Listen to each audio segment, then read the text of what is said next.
much for talking to the communications team of the West Africa Civil Society Institute. Can you please introduce yourself? I'm Sister Olivia Umoh. I'm the Director of Street Children Project, Catholic Archdiocese of Kumasi. Thank you very much. We are talking about sustainability these days.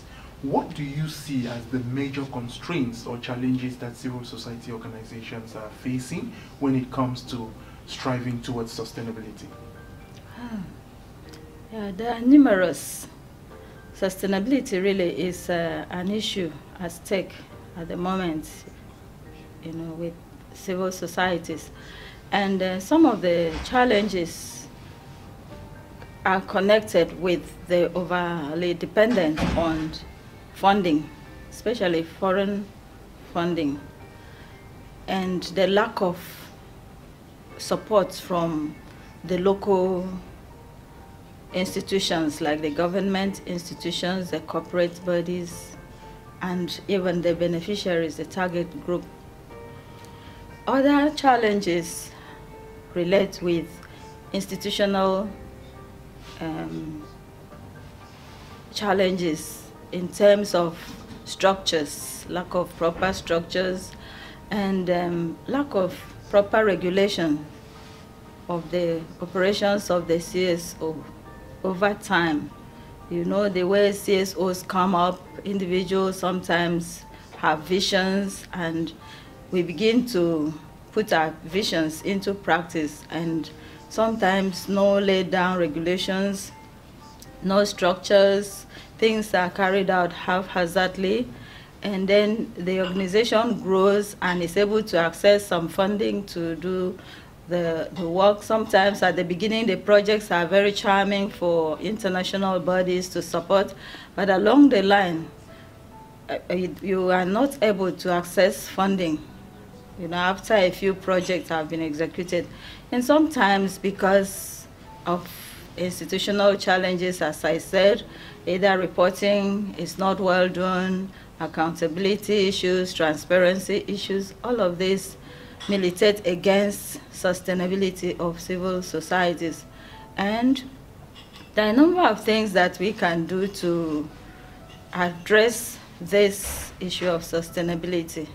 One would be to get the local bodies buy into our visions, because the civil societies have very good visions towards carrying out corporate responsibilities for the society.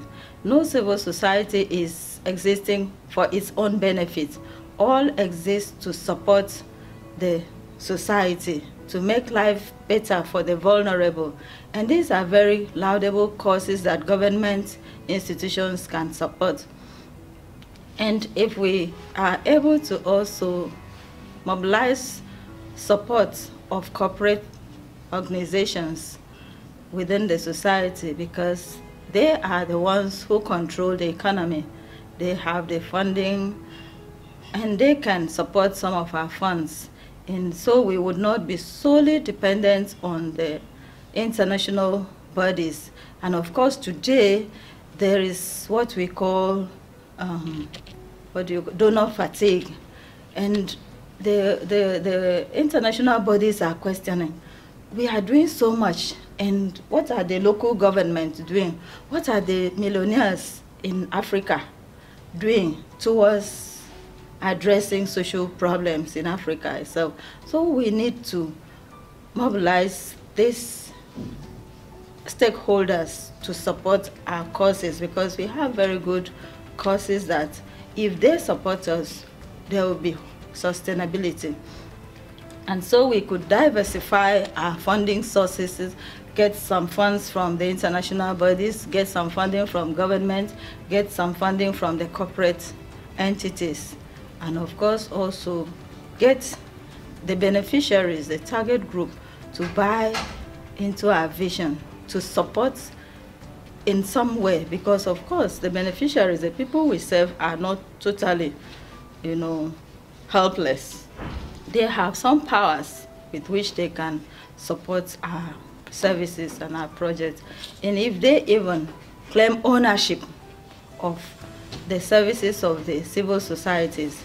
That alone is a strength towards sustainability, because sometimes you set up a project, a hospital, a school, water, and all of that, and it's not maintained by the owners of the project, I mean the target group. And so the project dies, and you begin again, go back to look for funding to rehabilitate a project that you have set up. How does the funder feel, especially when the funder is not within that setting? So the funder begins to doubt whether you really are credible, whether you really are, reporting sincerely. But if the communities, the beneficiaries own these projects, they will now take some responsibility towards maintenance too, so that these projects that we bring about here and there would have long lifespans. And then we can move into something else. We are not going forth and back. We start something, then we go back to it. If we even support a child in school, that after some level, the child can support himself and support some members of the family and other people within the community, that you are not all the time the one giving and the beneficiaries fold their arms and are helpless. I think these are some of the things. And then also, like I said, institutional issues. The civil societies really have to try to meet up to the current standard of doing things. These days we hear about best practice in different fields. There is best practice in accountability, in accounting or financing. There is best practice in recruitment, best practice in supervision and evaluation and all of those things. We have to also sit up and set standards for doing these things. And when we set the standard, we will be able to attract support either from the home front and from the external bodies, and even our beneficiaries too. When we are transparent and accountable to them and involve them in whatever we are doing, designing towards their benefit, I think we will get better support from all of the stakeholders involved in helping us. And I think this could bring about some sustainability. And there are other initiatives that CSO can get involved in. We talk about social enterprise, where you start some income generating activities towards social good, towards the common good. And these are initiatives that can boost our sustainability, whether it is financial sustainability or institutional or identity sustainability. And then we also look at the issue of visibility and publicity. We do a great deal of work within this society, but how much do people know? Every time you hear, oh, we have never heard about you, we have never heard about you. They wouldn't hear about us because we spend so much time serving, delivering services.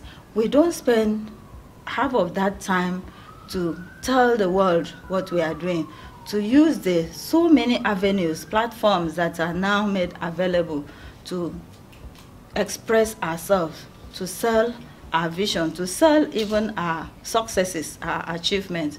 So NGOs or civil societies will have to shift from the position of just managing and doing activities, carrying out activities, to public relations, connecting with the wider society, sending out information about what we are doing, using the so many available platforms.